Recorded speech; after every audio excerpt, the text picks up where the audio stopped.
that people don't think about what they think about enough. In other words, just taking a second to think about what you actually think about is a breakthrough experience. Just something that simple, right? And we have, you can correct me, but we have somewhere around 80,000 thoughts a day. Is that about right? And at some point, 70% of them, I just want everybody to understand this, are the same thoughts. 90% of them.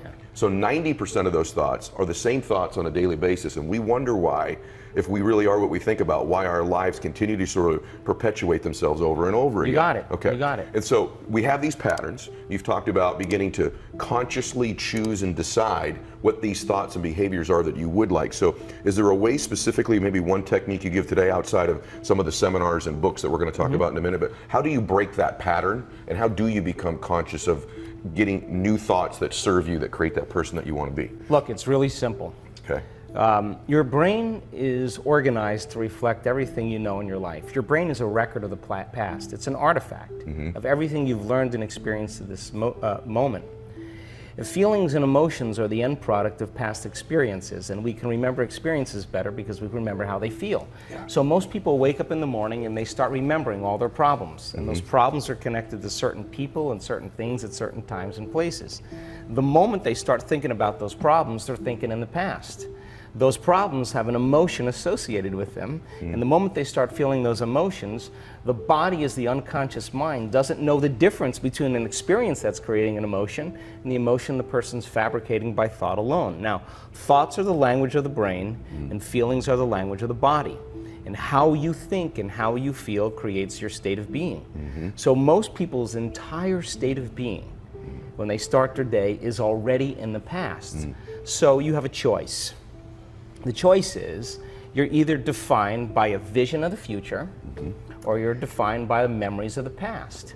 And when you decide to say, okay, I'm going to change, and you decide one thing: I'm not going to eat this food, I'm going to wake up earlier, I'm going to do something aerobic, I'm not going to have sugar after 6 o'clock, whatever it is, the person, whatever choice a person makes, the moment you make a choice to do something differently, and the hardest part about change is not making the same choices you did the day before, get ready, because it's going to feel uncomfortable. It's going to feel unfamiliar. There's going to be some uncertainty and unpredictability, and that's the moment the game is on.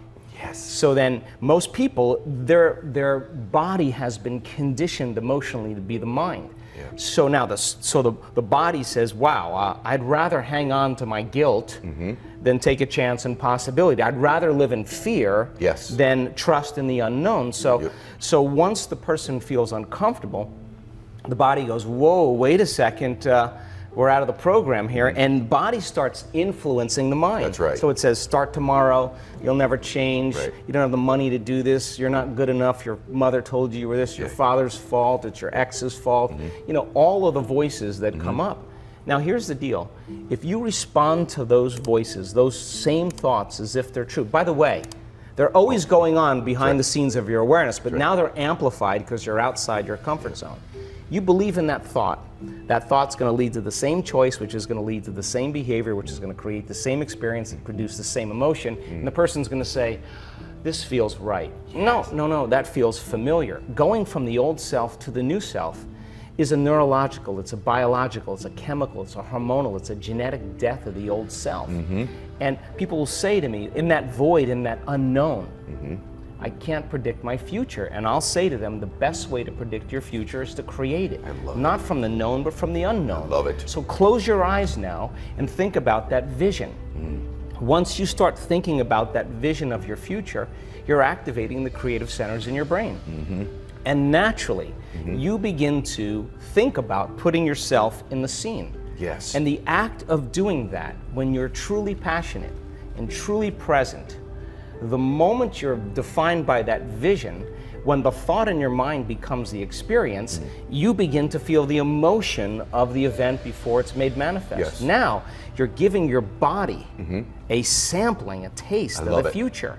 And now, if a thought and a feeling create a new state of being, you're combining a clear intention with an elevated emotion, and now you're beginning to change your biology, and you're seeing a whole new landscape that you could never see before, because you're no longer viewing your future through the lens of the past.